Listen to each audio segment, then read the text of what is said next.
Graças a Deus. Vamos abrir a nossa Bíblia na segunda carta do apóstolo Paulo a Timóteo, capítulo 4.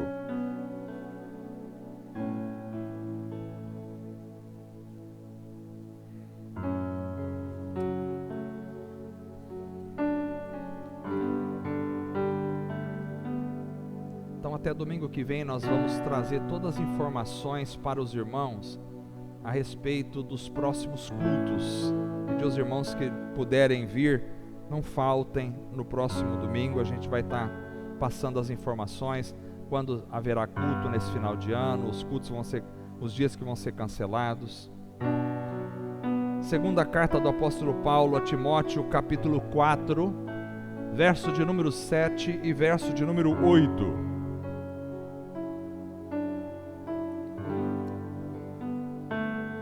Diz assim a palavra do Senhor: Combati o bom combate, terminei a corrida, guardei a fé. Agora me está reservada a coroa da justiça, que o Senhor, justo juiz, me dará naquele dia, e não somente a mim, mas também a todos os que amam a sua vinda. Amém. Vamos orar mais uma vez. Senhor Deus, graças te damos por esta palavra que lemos esta noite. Pedimos a ação do Teu Espírito Santo para falar conosco a partir da Tua palavra.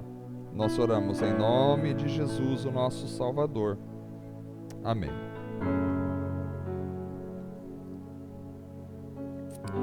Amados irmãos, gostaria de trazer uma mensagem a vocês hoje que pudesse trazer uma consciência de que nós devemos viver no fim dos tempos de forma mais apegada ao Senhor. Me parece que é muito certo que nós estamos chegando, se já não chegamos, se não estamos muito próximos, se é que já não estamos no fim do fim dos tempos. Tudo mostra que o final está próximo. Nós vamos ministrar, se Deus permitir, a partir do ano que vem, uma série de mensagens sobre o fim dos tempos. Surgiu a ideia agora na cabeça. Então já estou falando como se tivesse. Mas, se Deus permitir, a partir de janeiro, aí, segunda semana por aí de janeiro, começar a ministrar sobre o final dos tempos, se o Senhor Jesus não voltar até lá. Então, se estamos no fim dos tempos, ou próximo do fim dos tempos, eu acredito que surgem algumas urgências para a nossa vida.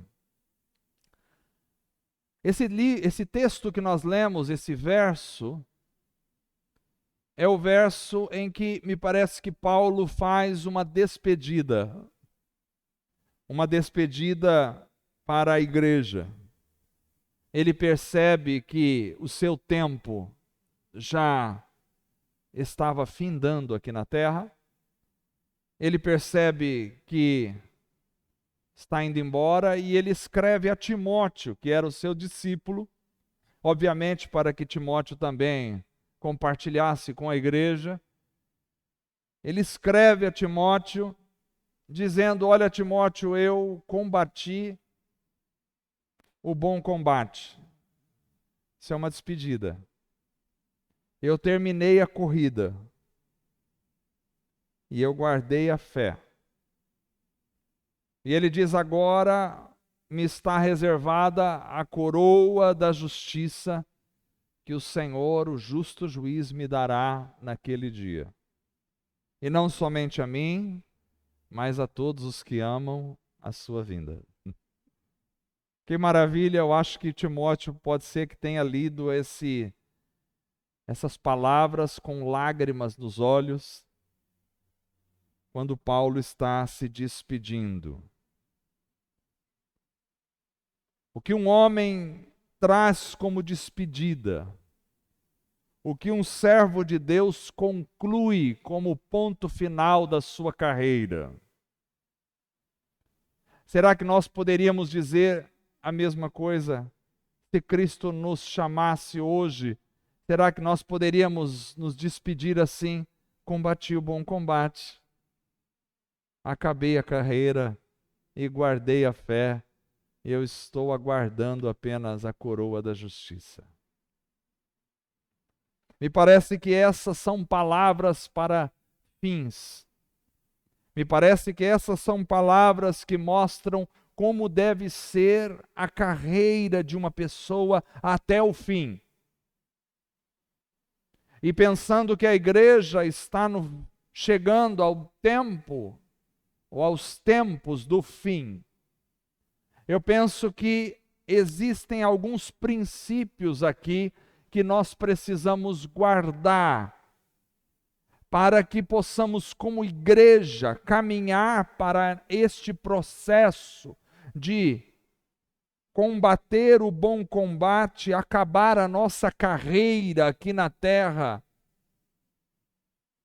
terminar a corrida, guardar a fé e aguardar esperançosamente a vinda do Senhor. Então esses versos me chamam a atenção para alguns princípios importantes que estavam na vida de Paulo e que ele carregou e finalizou a sua vida assim, e que, a meu ver, deveriam estar na vida da igreja. Ou seja, isso deveria nos orientar para que a gente pudesse chegar ao fim da nossa estrada aqui nesta terra, que pode ser um momento que vai ser para todo mundo de uma vez só. Por exemplo, se Jesus voltar hoje, amanhã ou a semana que vem e de repente nenhum de nós ainda tiver falecido e todos terminarem a carreira aqui repentinamente ao mesmo tempo, ou pode ser individualmente, para mim, para você, para o outro, que vai terminando a sua carreira aqui nesta terra. Quais são os princípios simples e básicos que eu vejo neste texto? Primeiro, é preciso estar atento ao combate. Acho que esta é uma coisa importante. É preciso estar muito consciente do combate. Paulo diz aqui: eu combati o combate, combati o bom combate. Ou seja, ele tinha uma clara consciência de que ele não estava aqui nessa terra para viver uma vida sem sentido, uma vida buscando dinheiro, uma vida correndo atrás de prazeres, ou uma vida formando uma família simplesmente, construindo casas, vendendo, comprando, viajando. Paulo tinha uma outra consciência. Ele tinha uma consciência de que a vida aqui na terra era um combate, era uma luta, era uma guerra, e que ele estava inserido nesta guerra. E que ao mesmo tempo ele tinha um papel a fazer, a realizar nesta guerra. E que o seu combate poderia ter sido ruim, mas poderia ter sido bom, e foi bom. Então há um combate. E isso é muito importante. Por quê? Porque eu acredito que muita gente passa por esta terra sem perceber esta chave da vida, sem entender que há um combate. Há um combate, é um combate diferente do que nós vemos em geral na mídia. Porque esse combate não é televisionado. Este combate não é mostrado nos jornais. Este combate não é comentado em geral na sociedade. Este combate não explode bombas. Este combate não tem homens suicidas. Este combate não faz reféns, não mata crianças, não queima idosos. Não é desse tipo de combate que nós estamos falando. Porque esse tipo de combate é um combate terrível, ruim. Mas ele tem um prazo para terminar. Logo as nações fazem seus pactos, logo entram em acordo. E por mais devastador que seja, do ponto de vista físico, ele tem prazo para terminar. Mas Paulo está falando de um outro combate. Um combate invisível ao olho nu. Um combate imperceptível para a maioria das pessoas. Um combate em que a maioria vai apenas sofrendo baixas e perdendo sem perceber que está perdendo. Um combate onde talvez a maioria acha que está indo tudo bem quando não está indo tudo bem. Porque há um combate a nível espiritual, um combate muito mais devastador do que bombas, do que mortes físicas, do que fome, do que catástrofes, um combate muito mais profundo, muito mais devastador, porque é um combate que leva a dimensões que ultrapassam esta realidade comum que nós estamos aqui, que leva a dimensões que ultrapassam 100, 200, 1000, 1 milhão de anos, que levam à eternidade. Há um combate que se estende e que os efeitos desta realidade, os efeitos podem ser eternos na vida das pessoas. Este combate tem um inimigo definido. E o inimigo não são as pessoas, não são países, não são políticos, não são ricos ou pobres. Aliás, os seres humanos tendem, de forma muito simplista, a reduzir tudo, de forma geral, aos elementos mais naturais da vida. Então as pessoas vão conversar, elas só falam das guerras entre nações, elas só falam das opressões de pobre e rico, de classes oprimidas e opressores. As pessoas estão completamente cegas na realidade, porque este combate é muito mais real do que qualquer outro combate. É um combate contra um inimigo certo. E qual é este inimigo? Paulo diz em Efésios capítulo 6, verso 12, pois a nossa luta, diz ele, não é contra pessoas, mas contra poderes e autoridades, contra dominadores deste mundo de trevas, contra as forças espirituais do mal nas regiões celestes. Então ele diz aqui, o seu combate não é contra um partido político, seu combate não é contra alguém rico ou pobre, o seu combate não é contra a sua sogra, não é contra a sua esposa, não é contra o seu marido, seu combate não é contra seu filho, não é contra o seu pai, não é contra o seu vizinho, não é contra o seu inimigo de trabalho, seu combate não é contra essas pessoas ou essas ações, não é contra isso. O seu combate é contra as forças espirituais da maldade. Paulo diz, eu combati o bom combate. Ele batalhou e batalhou não contra o Império Romano. Paulo nunca se levantou contra o Império Romano. Paulo nunca criou um partido anti-César. Paulo nunca foi para briga com os reis da época. Paulo nunca regimentou um grupo para se opor à opressão romana. Não era este o combate dele. Paulo combateu as trevas, as obras espirituais da maldade. E este combate é tão sério, e as trevas são tão astutas, que algo muito claro que eles fazem é enganar as pessoas, a ponto das pessoas não perceberem o real combate que está acontecendo na vida, e eles ficam preocupados com coisas em segunda instância, e perdem a profundidade do que realmente está acontecendo. Porque as forças das trevas não são simples. As forças das trevas, e a gente talvez vai fazer uma série também sobre essa realidade. Está me surgindo outra série, agora só séries. Está me surgindo outra série na mente aí, já que eu não posso pregar até 3 horas da manhã, então séries. Então surgindo outra série sobre a força das trevas, porque as forças das trevas, elas têm uma atitude muito perspicaz, muito sagaz, muito esperta. E a maioria das pessoas acham que mas na realidade estão perdendo, porque ele vai enganando, ele vai desviando o foco do combate para outras coisas.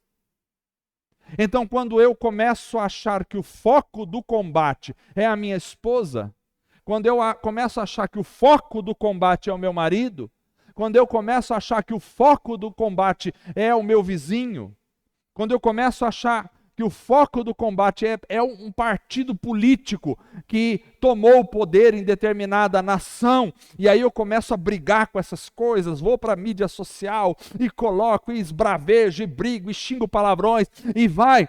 As trevas já ganharam campo.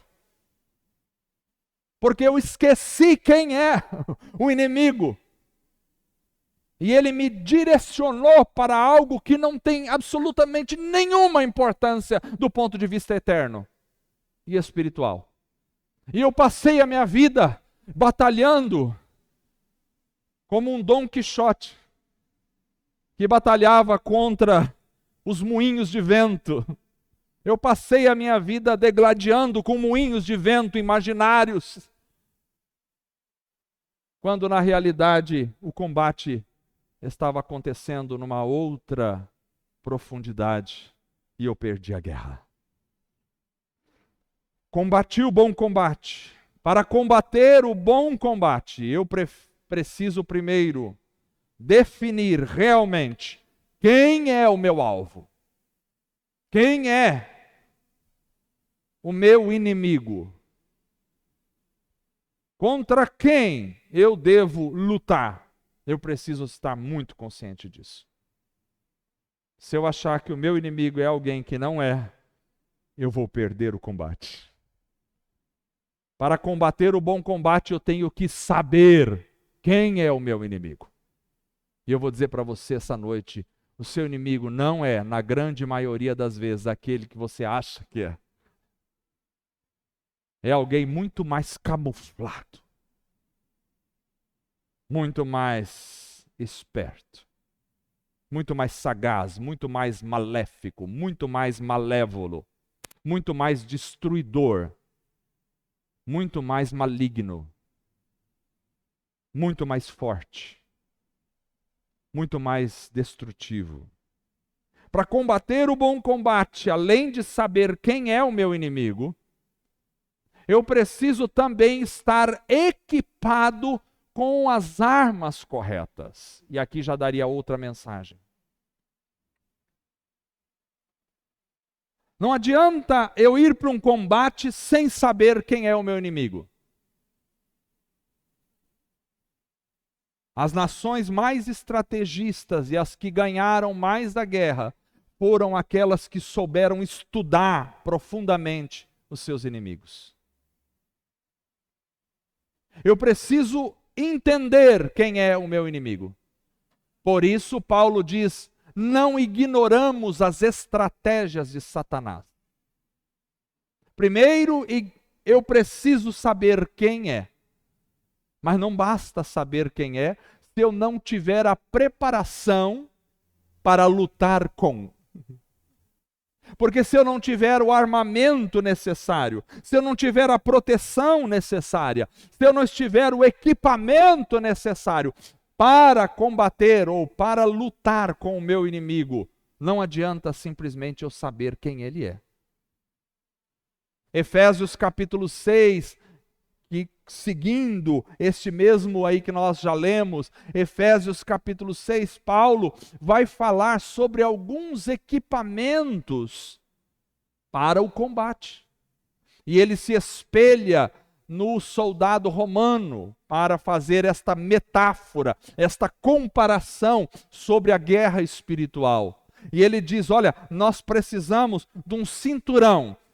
O soldado romano usava um cinturão que prendia toda a parte aqui da sua lombar, prendia a roupa, dava sustentação à coluna, dava sustentação à roupa, dava sustentação a armas que poderiam ficar embanhadas ali naquele cinturão. O cinturão protegia a coluna para que ele pudesse pegar força, para que ele pudesse se movimentar, para que ele pudesse combater o seu inimigo. Havia o cinturão, que não só fazia isso, como protegia órgãos vitais do organismo. E Paulo diz, nós também temos um cinturão, mas o nosso cinturão não é de couro, não é de lata, não é de cobre, não é de ouro, o nosso cinturão é da verdade. Ou seja, nós estamos cingidos, nós estamos protegidos, nós estamos fortalecidos, nós estamos sustentados pela verdade, que é Cristo Jesus e a sua palavra.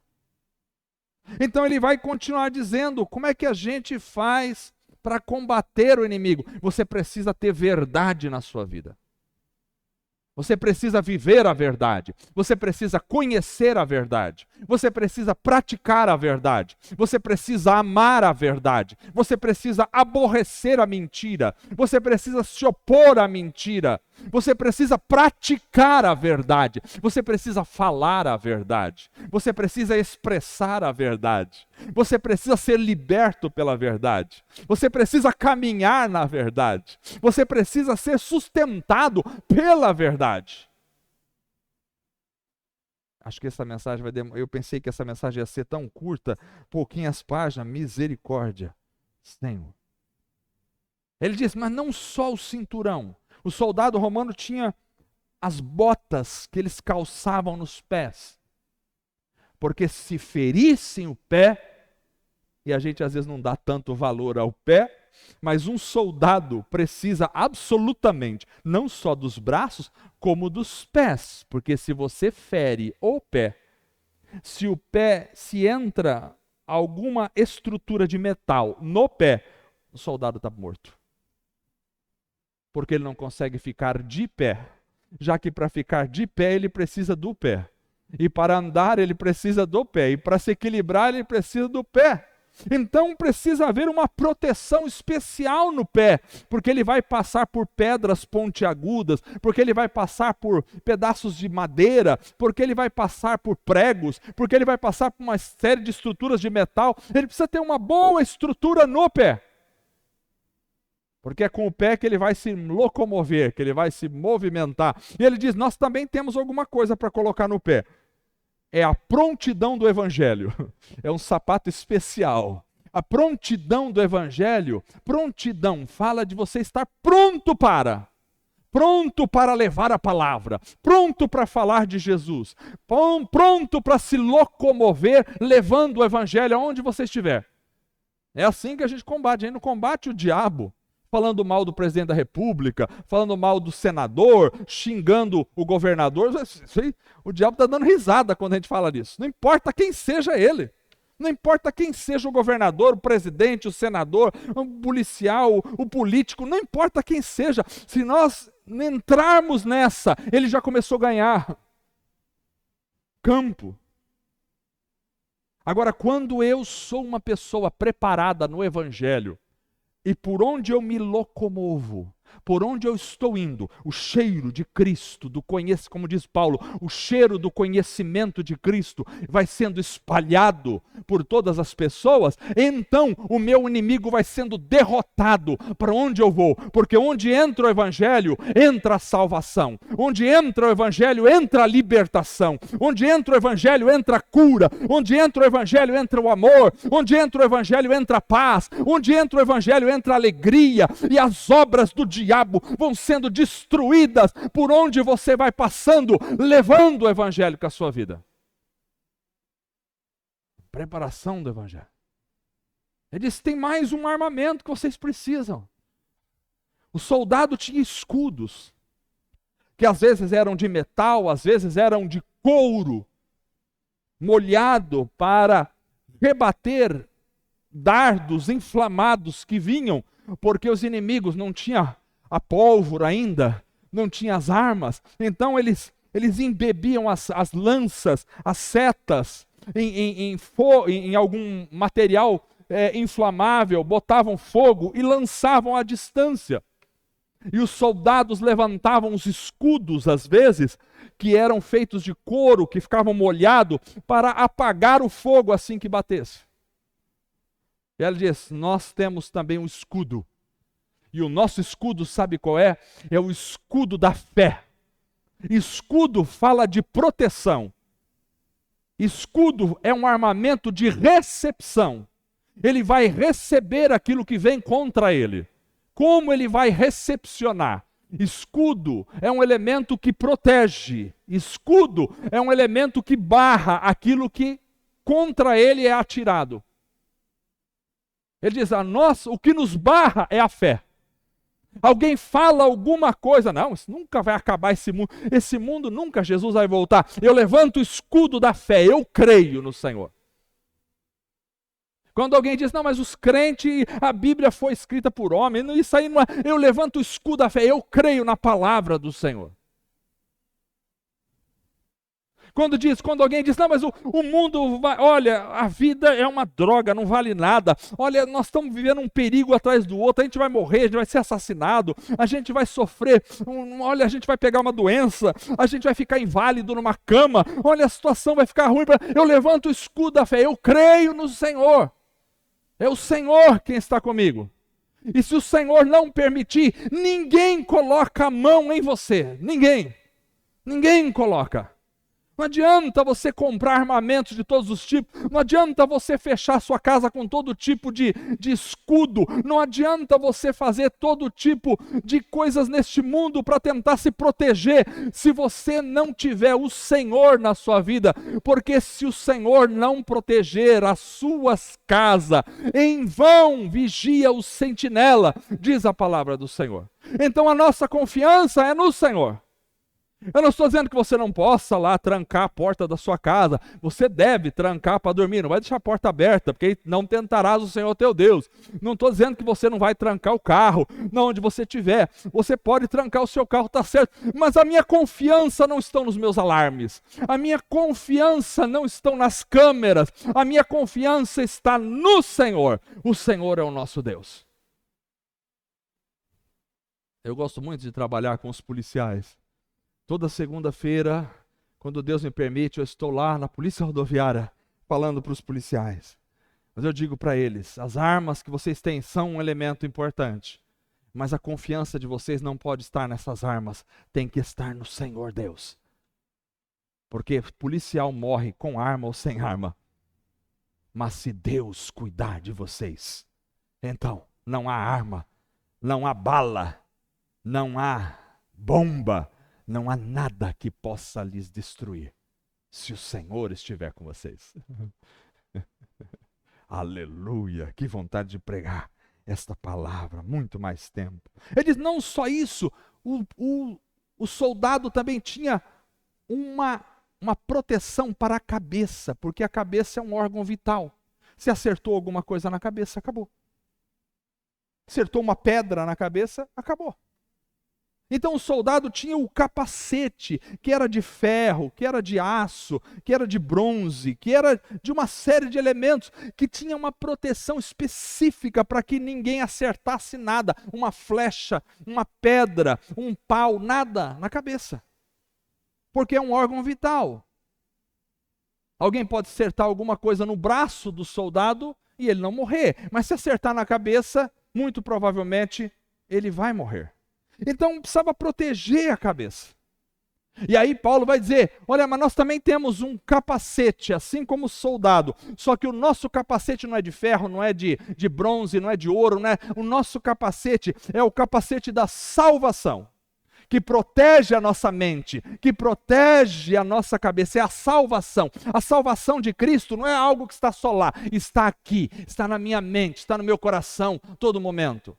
É a salvação de Cristo que me protege.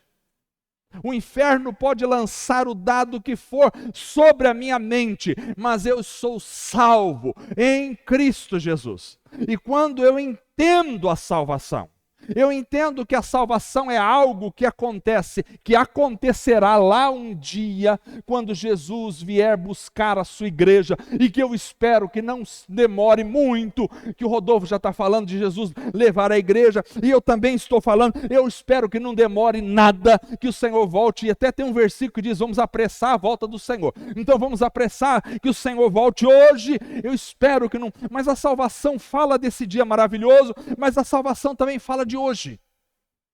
Fala da minha vida hoje, do meu dia a dia, da minha caminhada. Ou seja, eu não só serei salvo, eu já sou salvo em Cristo Jesus. Salvação é uma condição da vida, salvação é uma condição de pensamento, salvação é uma condição do ser. Alguém caminha salvo, alguém fala salvo, alguém vive salvo, alguém se expressa salvo. Nós somos salvos.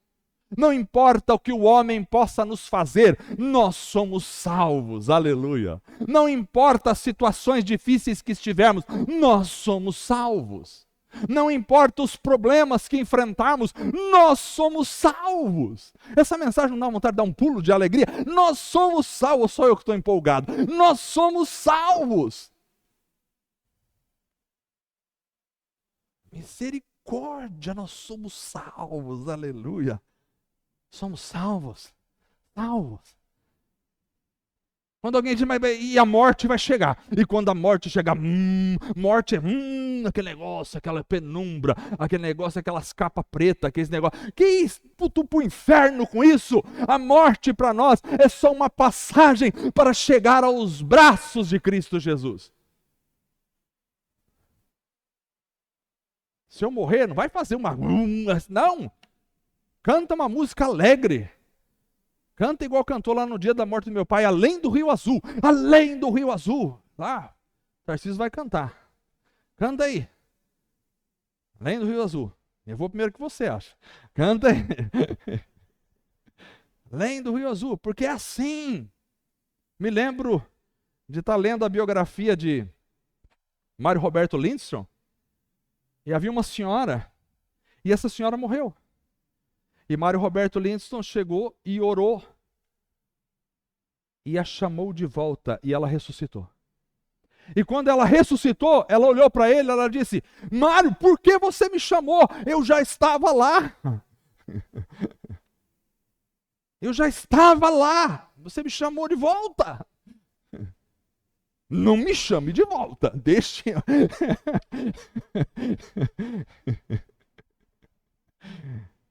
Capacete da salvação, que protege a minha mente, protege o meu coração.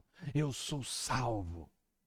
Mas aí o mundo vai entrar numa pior, cada dia pior. O calor está aumentando, chuva. Eu sou salvo em Cristo Jesus. E você pode ser salvo.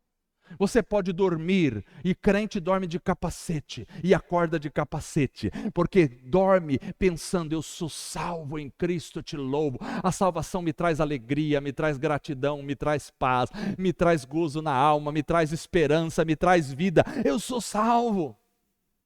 Durmo salvo e acordo salvo. É assim que é o cristão. Misericórdia, vamos caminhar Mais do que isso, Paulo diz, o soldado também tem a espada. A espada é um elemento de ataque e de defesa. As espadas dos soldados eram pesadíssimas, eram de ferro, eram afiadas para cortar, para perfurar. E Paulo diz, nós também temos uma espada que corta, que perfura, que secciona, que tira, que defende. Qual é a espada? É a espada do Espírito. A espada do Espírito. E em outros textos nós vamos ver, a espada do Espírito é a palavra de Deus. Por que é do Espírito? Porque a palavra só se entende pelo Espírito. Eu vou dizer uma coisa para você. Eu já estudei teologia, você pode estudar teologia, você pode fazer mestrado, doutorado, pós-doutorado em teologia, mas se não for o Espírito, você não vai entender a palavra. Eu não estou dizendo que você não deve estudar. Você deve, e todos nós não podemos ser preguiçosos. Se Deus nos deu as condições, vamos estudar. Vamos ler o que outros irmãos já estudaram e já trouxeram para nós. Vamos fazer isso, mas entenda, e todas as vezes que eu dava aula no seminário, dizia para os meus alunos, existe um fio que vocês precisam captar para entender a palavra. Eles disseram, professor, onde é que está esse fio? Eu falei, eu não sei, você tem que se agarrar, ele está aqui, é um fio para você entender a palavra, e esse fio é colocado pelo Espírito Santo. Se você se agarrar nele, você vai entender a palavra. Se você não se agarrar, você pode saber hebraico, grego, aramaico, você pode estudar árabe, inglês, francês, você pode ir para a teologia do Antigo Testamento, teologia do Novo Testamento, exegese, hermenêutica, homilética, você pode estudar tudo, que você não vai entender a palavra, mas se você tiver a ação do Espírito Santo em você, porque essa espada não é do homem, essa espada é do Espírito de Deus, e é essa espada do Espírito que corta. E a espada é assim, ela corta lá e corta aqui. Ela corta para todo lado. Ou espada afiada. O texto bíblico diz que ela é tão afiada que ela penetra até na divisão entre alma e espírito. Nas juntas e medulas mais profundas da existência humana. Ela é afiada, ou seja, quem manipula a espada, quem manobra a espada, tanto corta quanto é cortado. Tem gente que só quer cortar, mas nunca é cortado. A espada é sempre para o outro, sempre para o outro. Meu irmão, cada golpe lá vem 10 aqui para o lado de cá. Tem que ser assim. Não é, pastor Marco? A espada tem que falar com a gente aqui, os pastores que pregam, aí Marcos, João, e todos os irmãos aqui, sabem que a espada é assim. Quando você fala uma coisa lá, corta aqui, corta na alma. Primeiro ela precisa te cortar, para depois cortar o outro. Ela é cortante. E ela é cortante, ela vai seccionando, ela vai tirando. Sabe aquele bisturi do médico que faz lá na cirurgia? Ela é mais afiada que o bisturi. Ela vai cortando, ela vai seccionando, ela vai tirando tudo. Vai tirando o que não presta.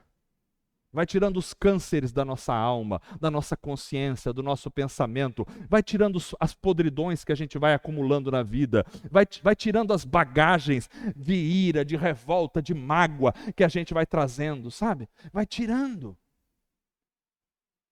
Sabe quando você compra uma carne e precisa tirar, precisa limpar? Tem um monte de pitracaieira da carne que precisa tirar fora. Vai tirando. Não, isso aqui não presta, aquilo ali é nervo, aquilo ali está duro, aquilo ali é osso, aquilo ali... E vai tirando tudo. A espada é assim. Tira aqui, tira lá, mas ao mesmo tempo, quando vem um ataque, é a palavra que me defende. Eu preciso conhecer, manejar bem a palavra, para conhecer, para poder se defender dos ataques. Mas também preciso conhecer para atacar o reino das trevas com a palavra e trazer almas para Cristo. Espada. Em último lugar, ele diz assim, tem mais uma coisa. O soldado não só ele tinha todos esses equipamentos, mas ele treinava. Ele treinava. Era igual o Luiz Fernando, ficava lá na academia, lá no Parque do Povo, treinando. Ele treinava. Olha, tá vendo os irmãos treinar boxe lá, eu vi na internet, os irmãos treinando no boxe. Cuidado de acertar soco, vai com amor. Boxe entre irmãos é com amor, com alegria. Vai lá. Então os irmãos treinavam, os soldados treinavam. Eles estavam bem treinados. Para quê? Fortalecido. Fortalecido. Porque senão, ele pode ter todo o equipamento, ele vai para a guerra, o que acontece? Ele não aguenta levantar uma espada. Por exemplo, eu posso ter todo o equipamento na minha casa, mas se eu tiver que batalhar com alguém com espada, dependendo do peso, eu não vou conseguir nem tirar ela do chão. Porque eu não estou treinado para mexer com a espada. O soldado ficava treinando direto, musculoso, forte, treinando. Por quê? Porque ele sabe que a batalha está sempre iminente. Paulo diz assim: como é que eu faço com tudo isso? Olha o treinamento do cristão, orando em todo o tempo. Ele termina o texto dizendo, orando em todo o tempo. A oração é o treinamento. Como é que eu treino a batalha? Em oração. Em oração. Tem crente que só ora na hora do problema. É aquele que deixa a espada guardada ali, não faz treinamento nenhum, e a hora que ele precisa combater, ele vai pegar e não aguenta nem levantar o peso da espada, porque não tem músculo, porque não tem força. Orando em todo o tempo. Buscando ao Senhor. Como é que eu vou me exercitar para a guerra? Buscando ao Senhor. Aleluia. Além de combater o combate, agora eu já não sei mais se eu vou, porque está muita coisa, mas muito maravilhoso aqui. Vou nesse ponto a mais só.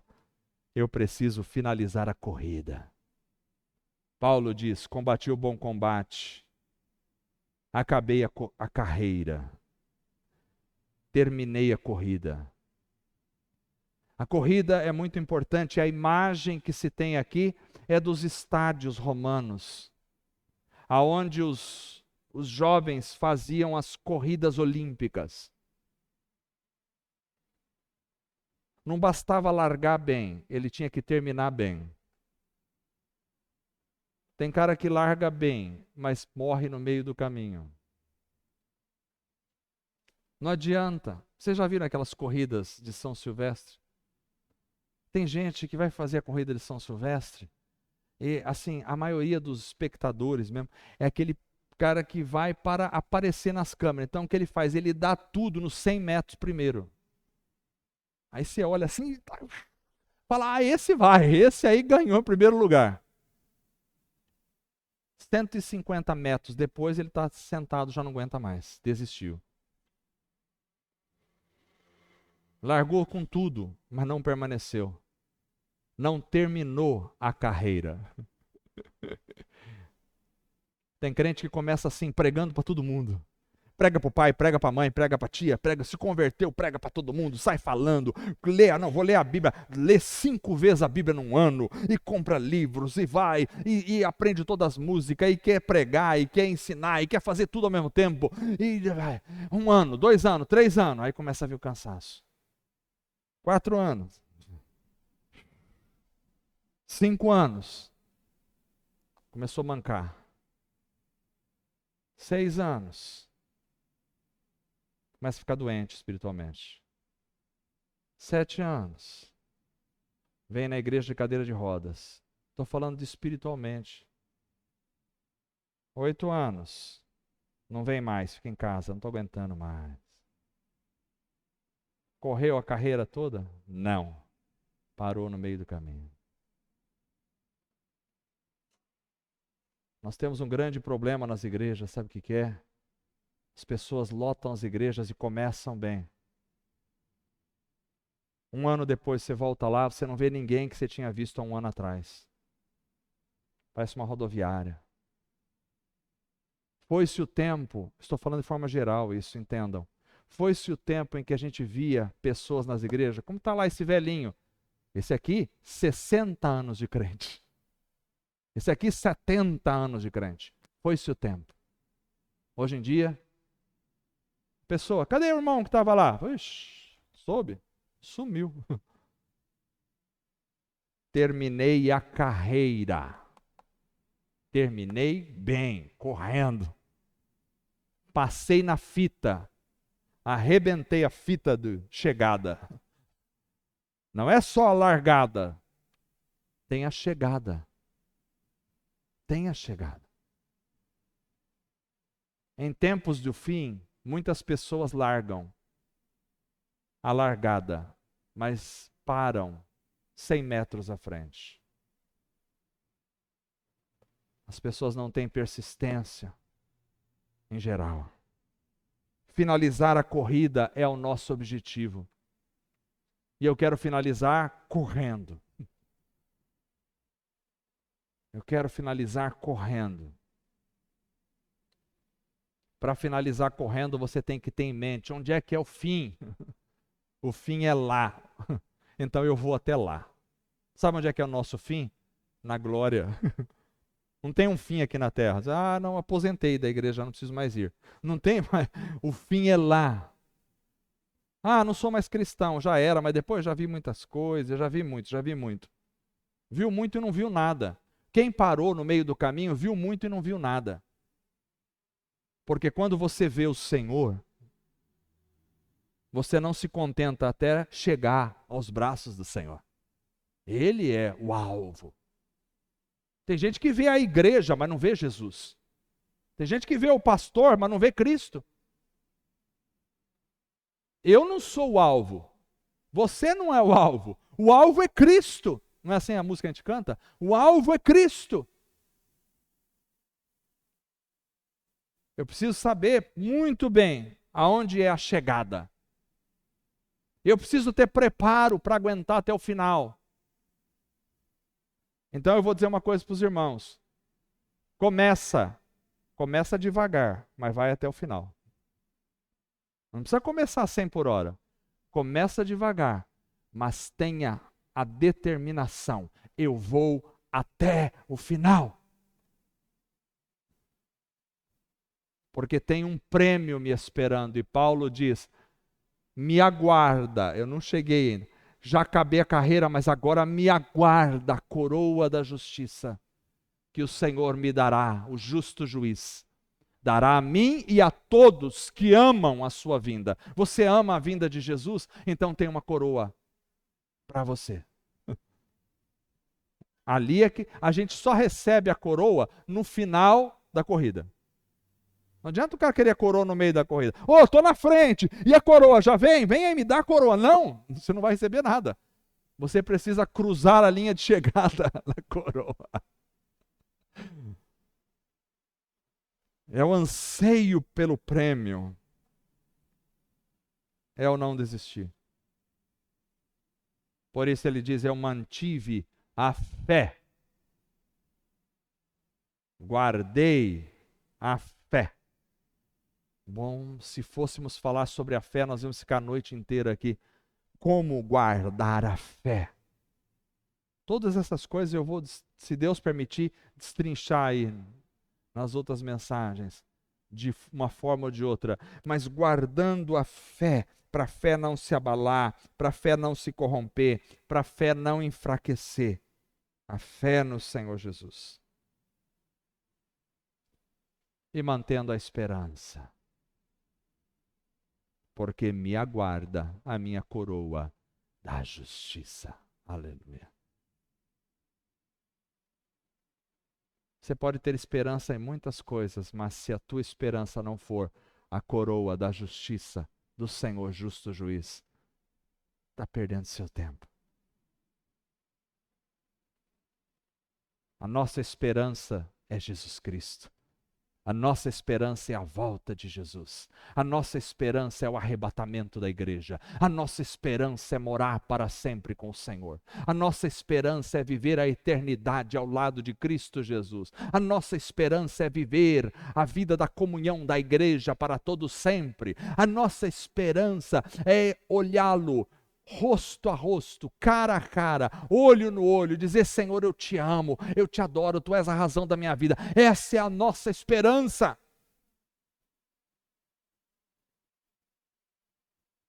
A nossa esperança não é casar, não é ter filhos, não é ter uma casa, isso tudo é bom, faz parte da vida aqui, mas a nossa esperança ultrapassa essas coisas. A nossa esperança é se encontrar com o nosso Deus. Essa é a nossa esperança. Você pode ser abençoado nessa terra, você pode comer maná nessa terra, você pode tomar água nessa terra, você pode ver as bênçãos de Deus, as vitórias de Deus nesta terra, mas se você não tiver a esperança de entrar na terra prometida, você perde o seu tempo. O povo de Israel viu as bênçãos de Deus, o povo de Israel viu o mar se abrir, o povo de Israel viu as punições de Deus sobre os egípcios. O povo de Israel viu água sair da rocha. O povo de Israel colhia maná todas as manhãs e comia o maná que vinha do céu. O povo de Israel viu seus inimigos serem derrotados. O povo de Israel viu a nuvem, a coluna de nuvem durante o dia, viu a coluna de fogo à noite que o acompanhava. O povo de Israel viu o rosto de Moisés resplandecer. O povo de Israel ouviu a voz de Deus no monte que tremia, mas o povo de Israel não entrou em Canaã. Não basta participar dos milagres da caminhada, você precisa correr a carreira até a coroa da justiça. Esta é a mensagem para o nosso coração esta noite. Vamos ficar em pé.